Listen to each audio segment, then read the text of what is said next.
dito sa Ancient City. So kung na-late kami sa papuntang Wat Paknam, alala nyo yung vlog namin. Na naiwan kami ng Klook.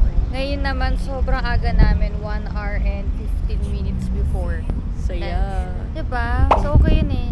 9 AM pa nagbubukas to. So nakabili kami ng ticket.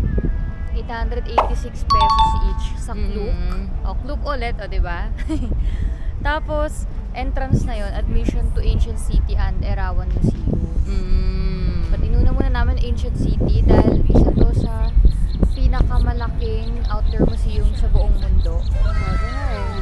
And malayo siya sa Bangkok, guys. As in, kung nandito yung Bangkok, nasa ilalim siya banda. Nandito yung Philippines. O, tingnan ko sa map. Para aware lang kayo.